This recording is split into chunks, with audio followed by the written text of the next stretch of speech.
Bonjour, ici Stéphanie Filion et bienvenue à cette édition du Web Journal du 21 février 2012.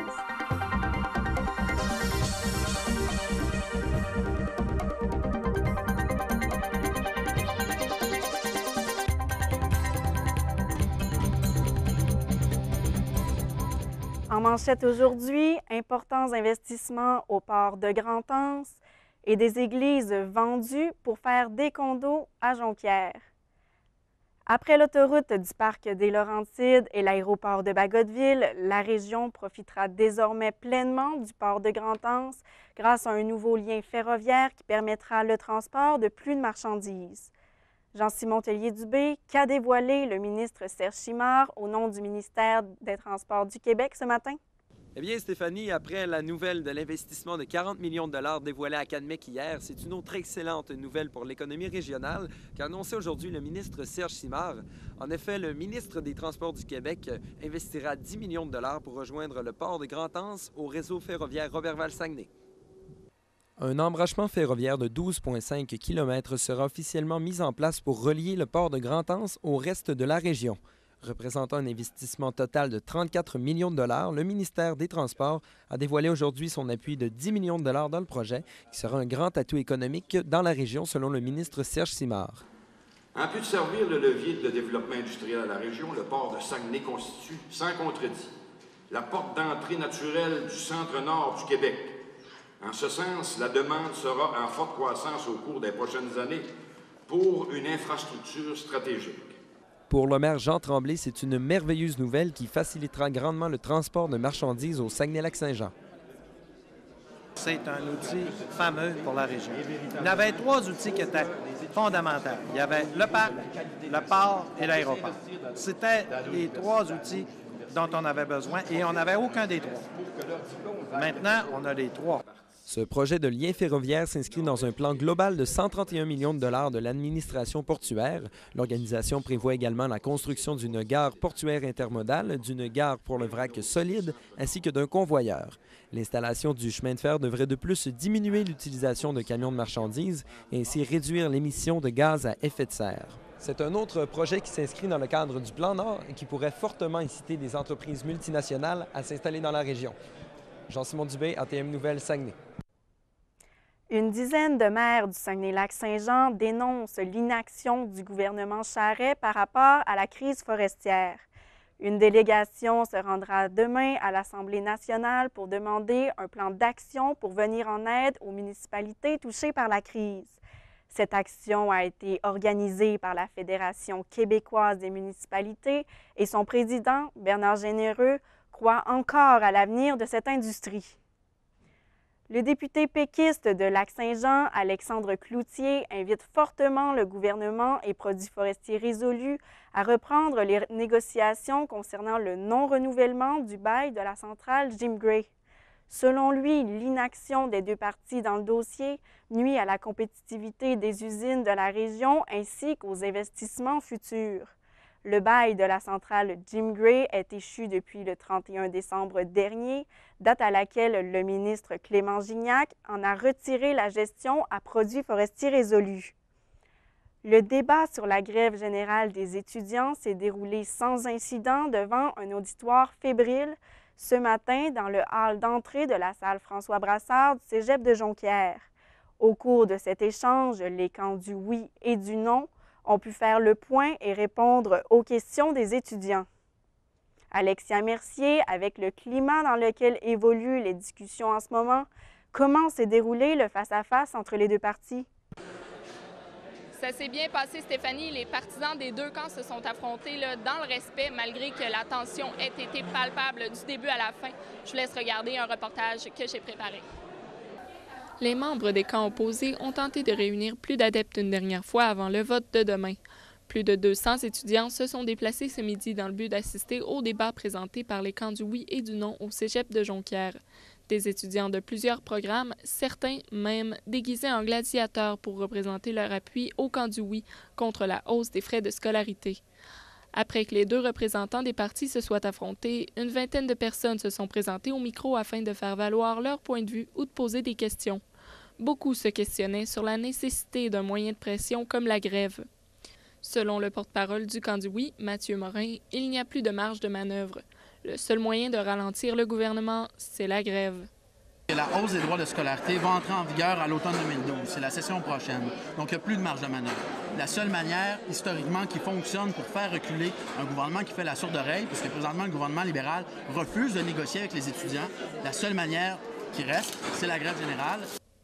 La porte-parole du camp du non, Laurence Gagnon, croit pourtant que les étudiants du cégep de Jonquière ne sont pas enclins à aller en grève. C'est possible que ce soit le moyen. Ce qu'on pousse, nous, c'est qu'on n'en veut pas au cégep de Jonquière. Puis je pense que ça, c'est les votes qui vont voter, puis il n'y en aura pas parce que les étudiants n'en veulent pas. Le vote final, qui déterminera si le cégep de Jonquière tombera en grève illimitée ou non, se tiendra des 22 au 24 février prochain. Alexia Mercier, ATM Nouvelles, Saguenay. De son côté, ma collègue Jenny Dupuis-Ouellette est allée recueillir l'opinion des étudiants avant et après le débat. Jenny, quelles étaient les appréhensions des étudiants? Eh bien, Stéphanie, les étudiants s'attendaient à ce que les arguments soient les mêmes qu'au référendum. La plupart avaient déjà pris position avant même que le débat commence.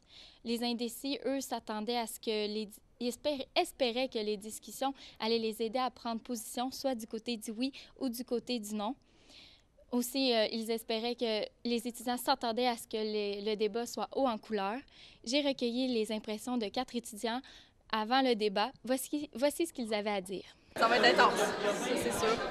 J'espère que les deux chefs sont bien préparés. Honnêtement, je m'attends pas mal aux mêmes arguments des deux parties au début du commencement du référendum. C'est sûr que moi, j'ai déjà mon idée de fait, mais j'ai bien hâte de voir un peu les arguments qui vont sortir justement pour me faire une idée encore plus complète. Je suis vraiment indécis concernant le pour et le contre, donc je m'attends vraiment à me faire éclairer sur le sujet. Et est-ce que le débat a réussi à changer la perception des étudiants? Eh bien, pour la plupart, non, parce que la majorité avait déjà décidé quelle position ils allaient prendre. Durant les questions, on a entendu plusieurs appréciations. Du côté des indécis, la plupart ont choisi le choix, ont pris un impact du choix. Les contre, certains étaient contre parce qu'ils ne voulaient pas reprendre les cours à la fin de l'année. D'autres étaient pour parce qu'ils ne voulaient pas, parce que pour eux, c'était la seule solution, la grève, pour contrer les frais de scolarité. Sinon, certains étaient beaucoup déçus parce que c'était tout le temps les mêmes questions et les mêmes arguments qui revenaient. Voici les commentaires qu'ils avaient à dire. Moi, ça m'a vraiment aidé à prendre position. Je me suis vraiment fait éclairer sur le sujet. Ça sert juste à craquer les deux bords qui ont déjà pris parti. Puis c'était comme un concours de but qui va applaudir le plus fort. Ce qui m'a marqué aujourd'hui du débat, c'est vraiment la grande partisanerie des gens dans la salle. On voyait tout de suite que les gens étaient déjà acquis d'un bord ou l'autre. C'était correct, c'est moins intense que je croyais, mais non, c'était bien. Merci, Jenny. Ça fait plaisir. Les syndicats des enseignants du Québec désavouent les mesures d'évaluation des professeurs selon les résultats des élèves. Cette proposition est mise de l'avant par la coalition Avenir Québec et son chef, François Legault. Un sondage réalisé par la firme CROP révèle que 98 % des enseignants sont plutôt en désaccord avec cette façon de faire. Aussi, plus de 75 % des répondants affirment que ces mesures pourraient engendrer des manipulations de notes. L'offre de services de bronzage aux moins de 18 ans sera bientôt interdite au Québec.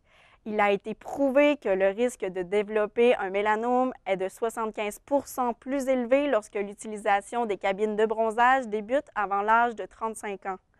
Ma collègue Marie-Christine Rioux s'est entretenue avec une propriétaire de salon de bronzage de Chicoutimi, Eliane Landry. Okay. Bonjour, Madame Landry. Bonjour. Donc, est-ce que vous vous y attendiez à ce qu'on interdise les services de bronzage aux mineurs? Oui, c'est pas je m'y attendais parce que il y a certains pays où c'est déjà comme ça, là. Fait que oui, je m'y attendais, mais c'est pas encore fait, là, cette loi-là. Elle n'est pas encore passée, là. Alors, c'est ça. Est-ce que vous aviez un plan de match? En fait, est-ce que les mineurs, ça représente une grande part de la clientèle de votre salon? Je dirais que oui. Il y en a de plus en plus. Puis, les mineurs, ils se font bronzer parce que, des fois, ils font se bronzer surtout pour les balles de finissant, c'est surtout ça, pour avoir un petit look pour l'été. On est toutes esthétiquement, tu sais, ça commence jeune. Mais le bienfait du bronzage, c'est pas juste des malfaits, le bronzage, là, même sur les jeunes. Quel genre de bienfait ça peut amener? Premièrement, les bienfaits, premièrement, si on interdit le bronzage aux jeunes, OK, il faudrait penser aussi, c'est quoi les conséquences? Ça peut empirer. On dit on interdit aux jeunes de se faire bronzer en cabine.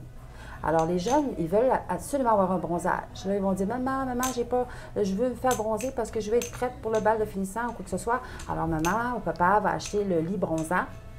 Il va l'acheter parce que c'est pas encore interdit, les lits dans les maisons et dans les sous-sols et tout ça. Fait que là, bien, ils vont mettre une cabine, ils vont acheter une cabine dans le sous-sol, open, les jeunes vont aller se faire bronzer, les amis, tout le monde, un orgie de bronzage, là, il est à risque de pogner un cancer. Parce qu'il n'y a pas de contrôle. Tandis que s'ils vont dans les salons... Puis je ne dis pas aussi d'aller dans les... Il y a des bronzages dans les dépanneurs aussi. Il y a des bronzages dans les sous-sols de maison où ils donnent... Tu sais, ils font payer le monde et tout ça. Ça, c'est la même chose aussi, là. Ça devrait... Les jeunes, je suis pour ça qu'il y ait une réglementation pour les jeunes. Sauf qu'il faudrait les contrôler avec les parents. Quel genre de contrôle vous exercez ici à votre salon? Bien, premièrement, le contrôle, moi, ça prend l'autorisation parentale. Ensuite, le contrôle des minutes aussi. C'est pas parce que tu peux te faire bronzer tous les jours, OK? C'est pour quelqu'un, un jeune, une personne, pour tous les types d'âge, OK? Il y a des protocoles de bronzage. Moi, j'ai tout le temps bronzer en toute sécurité, puis modérément, c'est bien mieux qu'abusivement. Tout est dans l'abus, même pour les jeunes aussi. Parce que les jeunes, là, même si ils se font plus bronzer chez nous, puis ils vont comme je te dis, ils vont aller se faire bronzer dans les sous-sols de maison. Ils vont se faire bronzer dehors l'été. Là, le gouvernement, quoi, ce qu'ils vont faire? Ils vont-tu donner l'étiquette aux jeunes parce qu'ils prennent du bronzage dehors? Où c'est qu'on est rendu, là? Mais est-ce que vous pensez que les rayons sont dangereux pour la peau? Un rayon, ça peut devenir dangereux pour la peau quand c'est trop pris longtemps, abusivement. OK? N'importe quoi quand on abuse. J'ai toujours un verre de vin, c'est bon pour la santé. Mais une bouteille, tu développes un autre problème. C'est un peu le même principe que le bronzage. Le bronzage, un bronzage d'appoint, 1 à 3 séances par semaine, modérément, sécuritairement pour ne pas brûler. Bien, il y a juste un bienfait, mais si tu viens tous les jours, puis tu brûles, puis tu ne crèmes pas non plus, bien, à un moment donné, il va développer d'autres problèmes. C'est un peu le même principe que ça. Si tu vas avec la modération, puis la sécurité, mais il y a juste un bienfait au bronzage, même pour les jeunes, parce qu'ils préparent leur peau à recevoir parce qu'ils partent dans le sud, tout le monde part. Aujourd'hui, on est dans la génération des voyageurs. Tout le monde voyage. Les jeunes partent, ça part tout seul, même en groupe. Là, ils sont blancs, comme une peigne de lait, ils arrivent dans les pays chauds, puis ils se font brûler. Là, ils sont à risque d'avoir un cancer, parce que le cancer, c'est les coups de soleil à répétition. Alors, si tu brûles à répétition, tu cloques, tu es vraiment à gros risque de pogner un mélanome.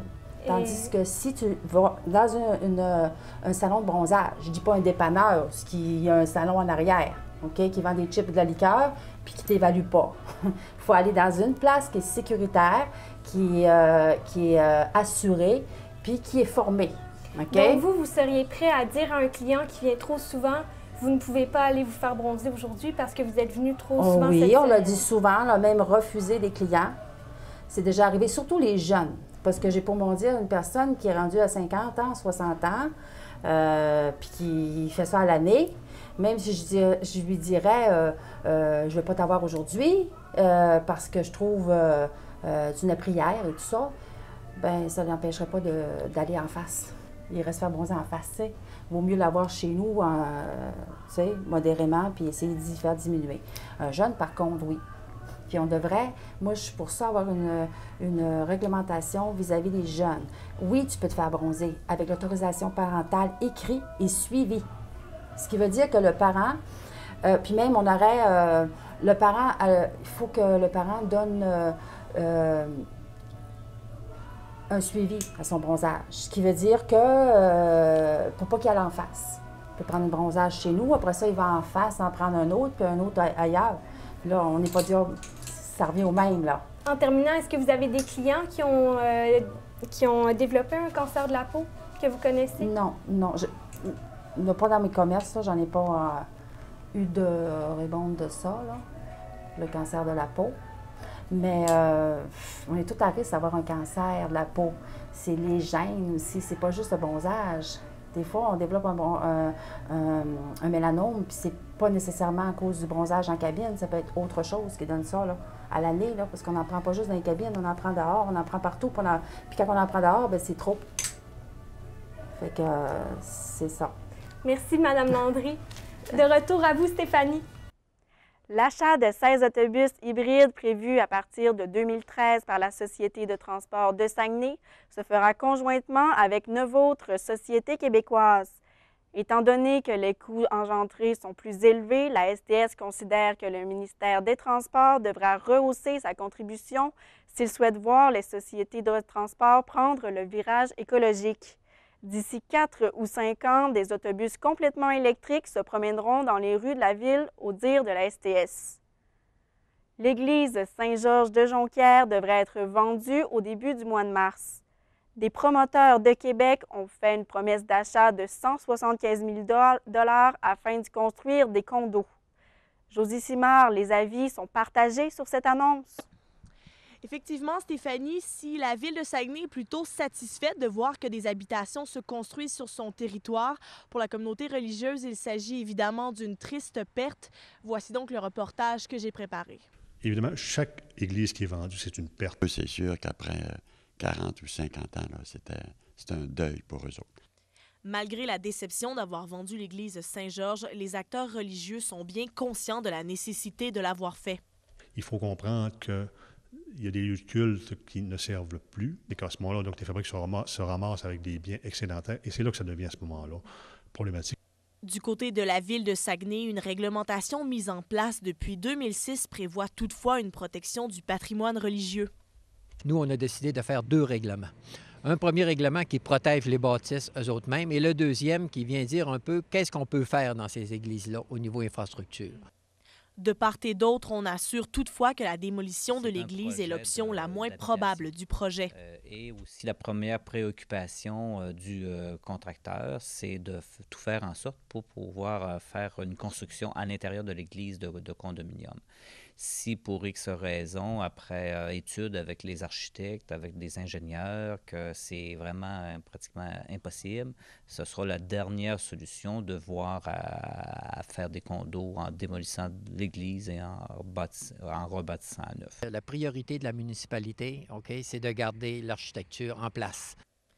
11 églises de la région sont actuellement vendues ou en voie de l'être, dont 6 d'entre elles uniquement pour le diocèse de Chicoutimi. Josie Simard, ATM Nouvelles, Saguenay. C'est ce qui conclut ce web journal. Merci d'avoir été des nôtres. On se retrouve demain. Au revoir.